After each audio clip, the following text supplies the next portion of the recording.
Having recognized Family Day in February and enjoyed a lovely Mother's Day service in May, I'm pleased to now wish all of you a happy Father's Day. Elementary school children have been hard at work this week, crafting gifts from macaroni, tape, and construction paper in preparation for the occasion. They know that their craft will be appreciated by one of the most important people in their lives, their dad. Some will have to work extra hard because they have more than one. Some might look at their classmates wondering who their craft will go to since they don't have a dad in their lives. Father's Day was founded at an American YMCA in 1910 by Sonora Smart Todd. She didn't have a mother to celebrate on Mother's Day, having been raised by her single-parent father with her 5 siblings. She thought that he deserved to be celebrated too.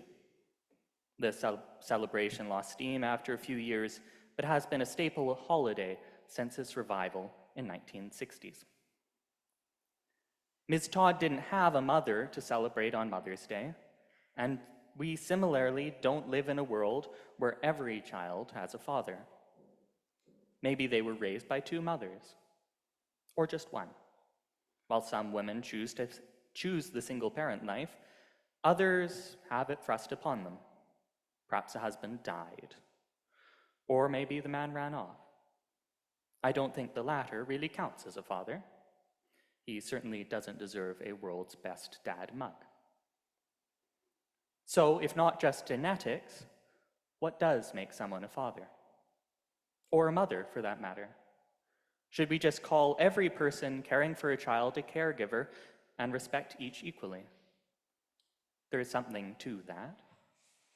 Every child similarly needs love, care, and protection. Do we need to divide those tasks upon gendered lines? In literature, we often look at archetypes.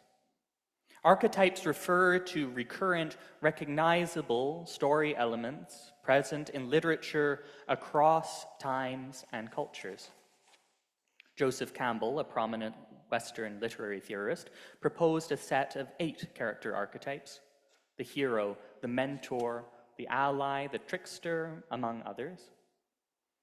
According to Campbell's theory, any character from any story can be described in terms of these archetypes. While we can use Campbell's archetypes to describe the actions of any character, it's important to acknowledge that they are descriptive and not prescriptive. One character may fit an archetype perfectly, but others may chafe a little bit at the edges. And some stories may be missing some archetypes altogether. Not every story has a hero like Luke Skywalker from Star Wars, a good, self-sacrificing figure through whom the reader experiences a transformative journey of personal growth. Pick up a slice of life style story, and you might not find a hero at all. Just because a story doesn't conform perfectly to Campbell's 8 characters doesn't mean we can't learn from the model. Our families don't all match the prototypical mother, father, plus 1 to 2 children model, with each parent taking on a specific and distinct predefined role. But we can use that as a model and learn from it.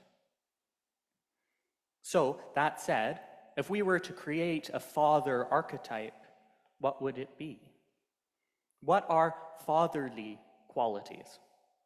At our last meeting, the affirming committee came up with this: the father is a nurturing protector, someone who listens, supports, and encourages the next generation. The father is like a sturdy tree, providing shade and shelter from the harsh sun. They ask not for payment, but instead love unconditionally.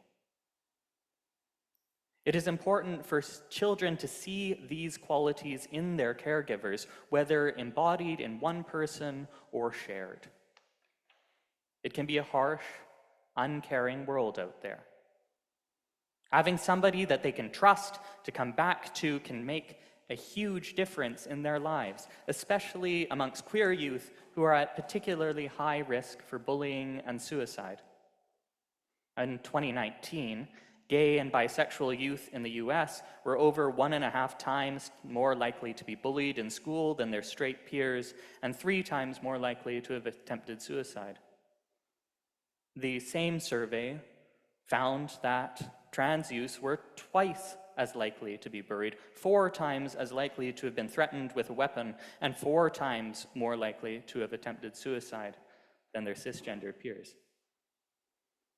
If they are to grow up from the tender, vulnerable cedar cutting into a strong tree with spreading branches, they are best served by the nurturing protection of a caring gardener. We are the gardener, but we are trees ourselves as well, with our boughs to provide protection to our youth. But for them to come nest in our branches, we have to make sure that they know they are safe. Kids listen to us. If we push to remove books with gay characters from library shelves because it might confuse the children, if we support anti-trans policies like those espoused by the governments of New Brunswick, Saskatchewan, or Alberta, our kids aren't going to come out of their closets. They'll stay in there where it's dark and cramped. Instead, let them know that you want their partner to love them for who they are. Let them know that you will support them regardless of what name they choose or what pronouns they use. Let them know that you will be their staunchest supporter, giving them space to grow so that they can become strong trees like us, producing branches and bearing fruit, providing shade and shelter for the generations after them. The qualities of a father are not limited by sex or gender. After all, many plants, including both the mustard plant and mustard tree, contain both male and female parts. We can all be that sturdy tree, that nurturing protector, that fount of unconditional love. Let us all try to learn from the archetypal father to be listening and encouraging, supporting and protecting. And let's reach out to our fathers, regardless of their genetic relation to us or their gender, to thank them for doing the same. And to my father in particular, vielen Dank, Vati, für alles, was du hast uns gemacht. Für uns gemacht hast. Wir drei liebst du sehr, sehr viel.